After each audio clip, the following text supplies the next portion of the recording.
So I've had the iPhone 14 Pro Max for about a month now, and I'm ready to talk about it. Talk about my experience using this phone as my daily driver, for that point in time.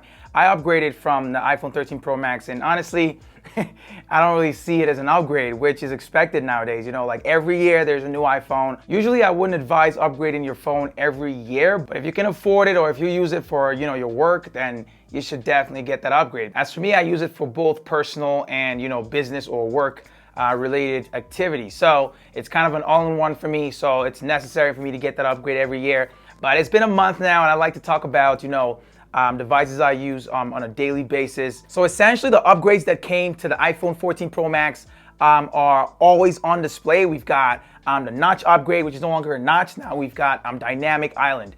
We've also got the 48 megapixel main camera, and we've got, I think, safety features. And finally, the whole phone is powered by the new A16 Bionic chip. If you're upgrading from an older iPhone, say, a 10 or an 11, then you should definitely consider, looking at this, because you will notice more of an upgrade. So as for the specs of the phone, I've got this, as you can see, in deep purple. There's 3 other colors that you can get it in. So you can get it in either space black, you can get it in gold, or you can get it in silver. Honestly, the only other color that I think is as cool as deep purple is the new space black.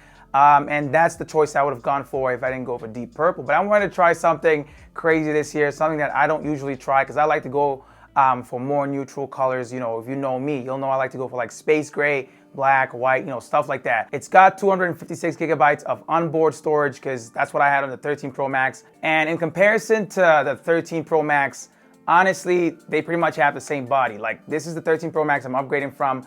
It's in space gray.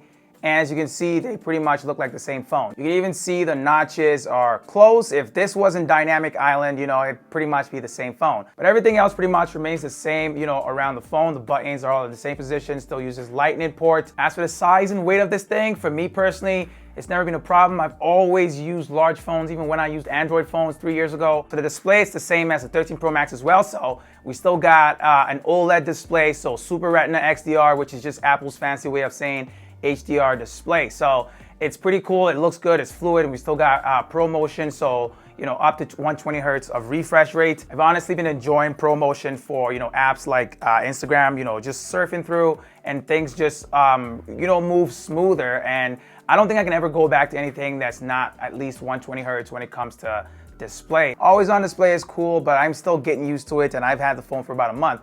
I'll always look at the phone and just see all these, notifications just, right there. There could also be a thing with privacy with that, because people could, just see your notifications. Now, as for Dynamic Islands, I've been really loving it. So what it really does is it combines your notifications, your alerts, and your activities all into this top side right here. So it kind of just like notifies you, so you're able to do other things while still keeping track of stuff, that's happening on your phone. Like for me personally, I use it, or I notice it a lot when, playing music while at my gym session. So I come up in here, I decide what I want to play, and all I got to do is, swipe it up, and it goes up into the Dynamic Island. So as music changes, it pretty much shows me what's playing up there. Like honestly, it's nothing major. It's not a reason to, go ahead and upgrade your iPhone, but it's something that's different. It's the only thing that I found that stood out to me. Dynamic Island also pops up a lot, like when I'm taking calls for FaceTime or just regular calls. It'll show me like the length of time, how long I've been on the call for, which usually I don't pay attention to, but now when I see it on Dynamic Island, I'm like, oh crap, I've been on this phone call for,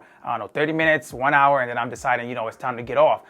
So there's other things that it showcases, like when you unlock your phone as well, it'll kind of pop up to notify. It'll just show, to kind of open up your phone. You'll see that little lock symbol. So a combination of hardware and software. Hardware in that there's still a notch there, but now it integrates with different softwares, to showcase different things like activities, notifications, alerts, and all of that. As for the camera system on the 14 Pro Max, we have the same amount as we did on the 13 Pro Max. So what I've noticed is that the cameras on the 14 Pro Max, stick out a bit more than they did on the 13 Pro Max. Just like last year, we've got a main, an ultra wide, and a telephoto lens. The only difference this year is instead of a 12 megapixel main camera, we've got a 48 megapixel main camera, but the ultra wide and the telephoto still remain 12 megapixels, as well as the front camera. So if you don't know what the 48 megapixel camera will give you, it pretty much will give you, pictures with more details that you can use while, you're editing.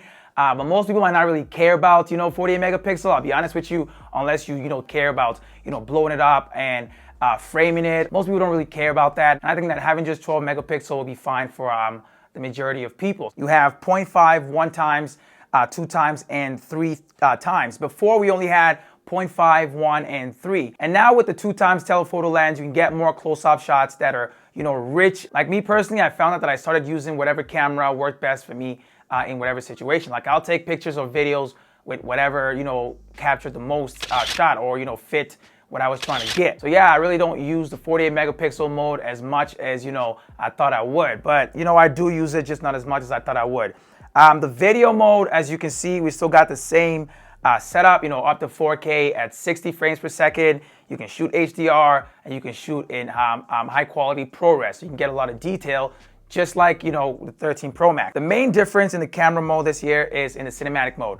So you've now got access to 4K footage at up to 30 frames per second. Before, we only had, 1080p, which is just HD at up to 30 frames per second. So it was pretty much useless on the 13 Pro Max and more of a marketing strategy. But this year, it's a little bit more usable. I still want 4K at 60 frames per second, but 30 frames per second is better. Now you can mix cinematic footage with, your actual footage to make, some really nice videos. I also have you note that with cinematic mode, you've also got access to only the 1 times and the 3 times camera. So no access to ultra wide and no access to the 2 times telephoto. So that's kind of a bummer there. So apart from cinematic mode, we've got all the other modes that we have, with the 13 Pro Max still on here. So we've got panorama, we've got portrait, which is, the cinematic version, but for photos.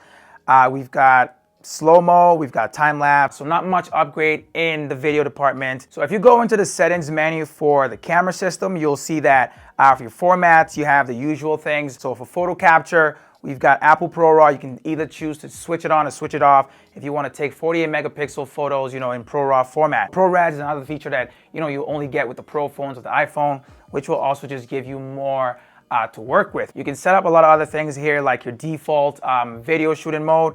I like to set mine at 4K at 60. That's my preferred shooting mode. So what it does is it'll stabilize that footage, better than the sensor shift stabilization on the system already does. So more stabilization, but you have to pay a price, which would be in the quality. So you can only get it at a maximum of, I think, 2.8K resolution. As you know, HDR is now becoming more of a standard. A lot of people are posting HDR content on YouTube and Instagram. So, having that, quick access right there is really nice. And I'm really glad that you can, shoot HDR videos that are in cinematic mode as well, so you can shoot it across both modes, which is great. As for the battery life, Apple's promising 29 hours of, of video playback, which, is a lot. That's more than a day. But that's just based on video playback. Personally, I use it for a lot of different things. And for me, on average, because it's not the same level of activity I put on the phone on a daily basis, but I always use it with always on display during the day. So at night,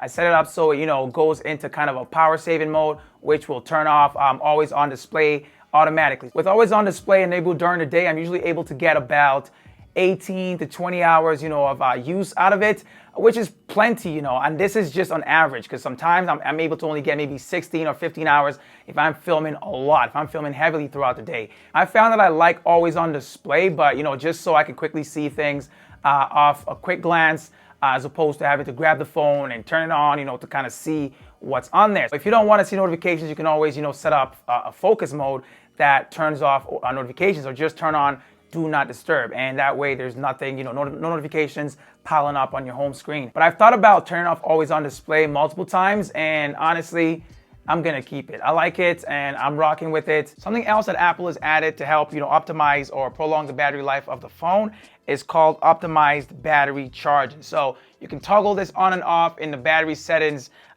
within the phone. My phone doesn't charge to max all the time. It'll ask me if I want to charge it, if I want to push past optimized charging and just charge it to full. That way your battery isn't always just charging to the max, so it's only charging, to however much that you need on a daily basis, based on your average. So far, I don't know if I would say it's worth an upgrade for anyone that's got a 13 Pro Max. I'll just say, like, if you have the money, yes, go ahead and knock yourself out. But I honestly wouldn't say that, there's a strong appeal to upgrading, because there's not much upgrades besides their strongest selling points, which is the dynamic island. Everything else is kind of not a big deal, at least in my opinion. Go ahead and let me know down in the comment section what you guys think about the new iPhone 14 Pro Max, or just the 14, any of the 14s. But me personally, in the first month that I've owned it, I've been loving it. Feels like a minor upgrade from the 13 Pro Max. But, it's not just the upgrades that I care about when I buy these things. It's the consistency in quality and the consistency in, you know, how they work. I've not been failed by it so far, so I'm gonna keep on rocking with it. Yeah, that's it for me in this one. I hope you guys enjoyed the video. If you did, go ahead and leave a like down below. I will catch you guys in my next video. It's Tommy with Midas Tech, and I'm out, y'all.